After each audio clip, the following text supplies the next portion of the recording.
Let's see. Just getting into portrait photography. Were these taken with any artificial lighting? Tips on getting this look, thanks. Let's see, what else do they have? Artificial lighting. Yes, some of these were. Which ones? It's a little bit difficult to say. So this one, I'm gonna say yes, was taken with artificial lighting, and I believe there's a light sort of here-ish, sort of behind her. Just the way the light is hitting.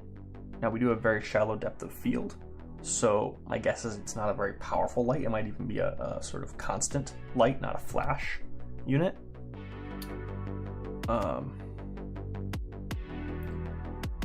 This one, I'm gonna say no.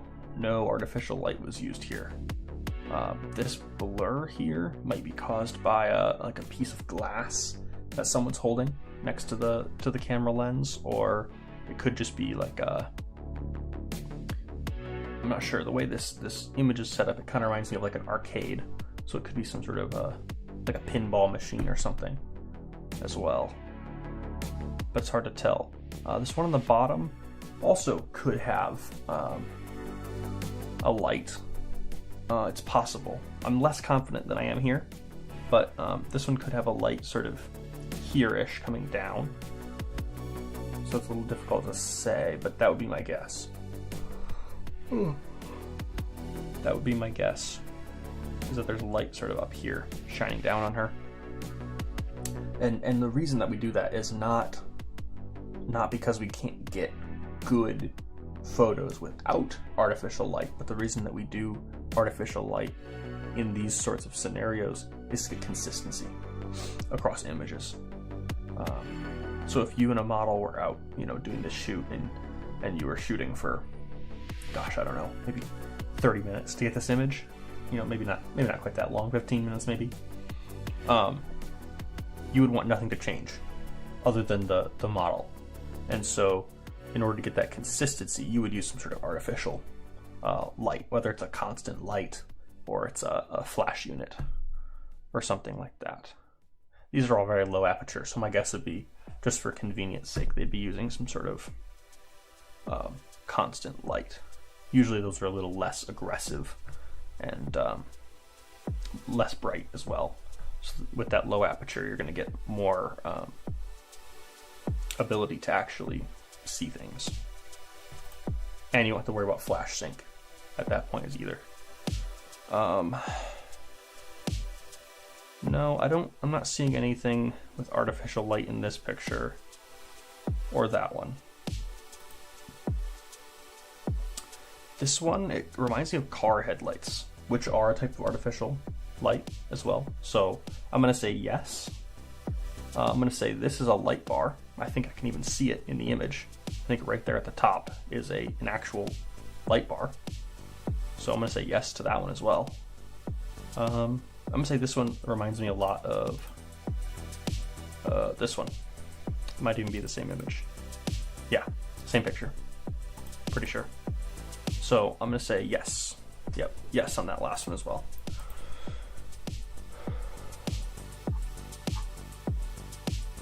Why do pictures I take look so flat?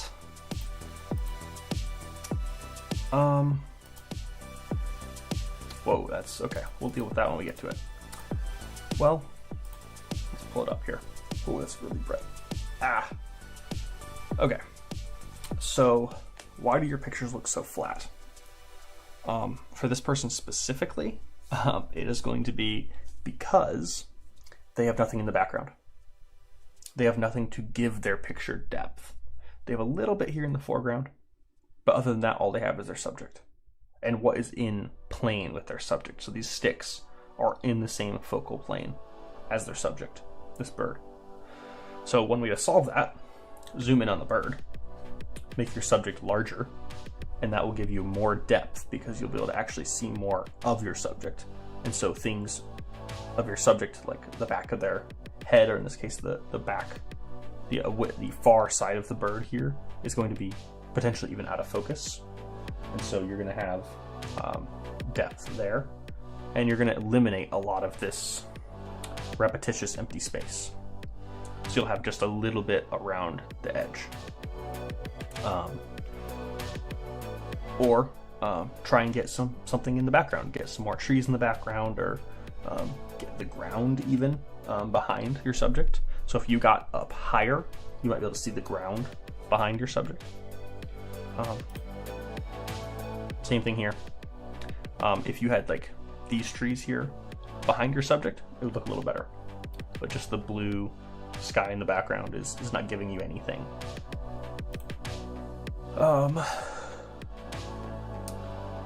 Let's see. I don't think this one's flat.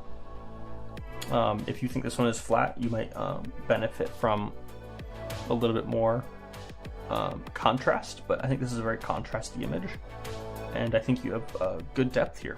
You've isolated the subject, which is this plant here, and you've separated it from the background, which I think is good depth.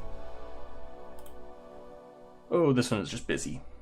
There's too much in focus. A longer lens, wider aperture, a faster lens is going to eliminate a lot of this. And also zooming in. I think if the frame was like that around the bird, I think a lot of this noise and grossness would go away, and you would have a much cleaner image here.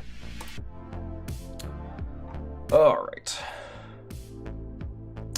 Why not just use the 1.3 to infinity selection? Okay. So this is what appears to be either a sports lens or a wildlife lens.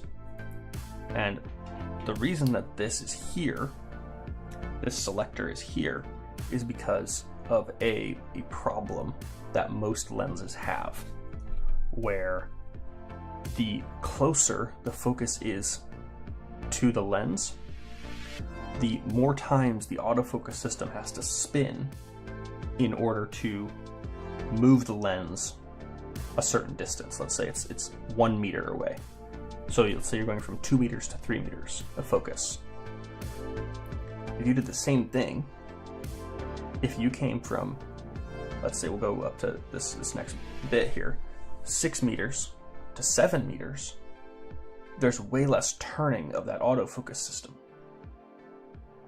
And so what this does is, if let's say you took this switch and you had it set just like this person does at 6 meters to infinity, that is going to remove all of this slow focusing section from your camera's hunting. So hunting is when a camera can't really find its focus, and so it goes all the way into infinity and then all the way down to its stop at the bottom. And it tries to find something in focus in that range. This eliminates all of this lower end. Now, let's say we go the opposite way. Let's say we're photographing something close up. Maybe we're doing macro. I don't know if this lens supports macro, but let's say we're doing macro photography. We don't want our lens to focus way out at infinity. We don't even want to try, right? It's a waste of time. And so we can eliminate this entire range and just focus on the 1.3 to 6 meters. So why would you not want to use the 1.3 to infinity? Because that is going to cause the autofocus to be way slower at finding a subject if it has to find one. That's the answer.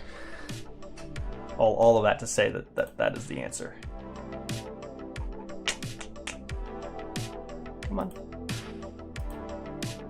What the heck? Hello. Oh, there we go. Okay. Where were we? We made it a long ways. Advice on how to get this look. This is a studio setup. I used to work in studio photography, so I will try and break this down the best I can. So it looks like we have some sort of octo probably on top.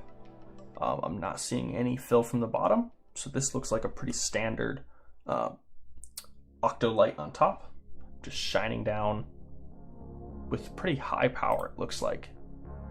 Yeah, same catch light here. Single octo, shining probably pretty much straight down. Maybe a little bit of a forward angle just so we get illuminating like the nose and stuff. Actually, yes, I'm gonna say it's shining forward and down. So maybe like a 45-degree angle or a 50-degree downward angle, because we can see the shadow here in the mouth cuts off right here. So if you drew a line between the probably here on the lip down to here, you connected the line like that, you would find the light wherever it was up here. So yeah, it's single octo on top, flash unit. That's pretty obvious. And then we have some sort of colored background. It might even be, no, it's an actual, looks like an actual paper, because we see the green bouncing back. So it looks like some sort of paper or floor or something. We see that here as well. Yeah, a little bit of cooling of this dog's color. Not seeing, well, a little bit maybe here. Although I'm getting this weird edge that looks like it might have been edited, but I'm seeing this roll off here in the background as well. This looks like real paper, potentially real paper. At least this one. This one's pretty convincing. But yeah, looks like single octo overhead. Based on the highlights on the nose, we might have some kickers as well. So we're not seeing the catch light for it, but I do think we have some side lights as well. So maybe like some tall rectangular soft boxes or something. Yeah, I'm not seeing them in this dog's catch light either. Doesn't mean they're not there. It's quite obvious that they're there. But yeah, it looks like some sort of like up and down vertical on either side, probably. A soft box like that. Yeah, actually, so if we look down here in this dog's armpit here, we actually see a shadow created by it. So that would be my guess. It's probably a 3-light setup. We have 1 octo overhead and then probably 2 tall rectangular soft boxes on either side. That's how you get that look. And then some sort of paper background that rolls underneath. Or a background, it could be fabric, I guess, too. But a backdrop of some kind. What film camera or / equipment or effects can I get to achieve this look? I am not the best with IDing. Okay, so actually I can, because all of these are what appear to me to be on-camera flash. So someone has a flash unit on top of their camera. These are all film as well. So getting a film emulation, really important. This might be off camera. It's a little hard to tell. Oh, yeah, that might be off camera. I'm not sure. But that's on camera flash. This is on camera flash as well with some sort of modifier. I'm not sure what it is. This might not be. Oh no, there's a little tiny catch light. Yeah, you can see it right in their eyes there. Little tiny catch light. So this has flash as well, on camera probably. This looks like on camera flash. You can tell by the highlights on the bottom, away from where the sun clearly is. You can see the sun cutting along his hat here.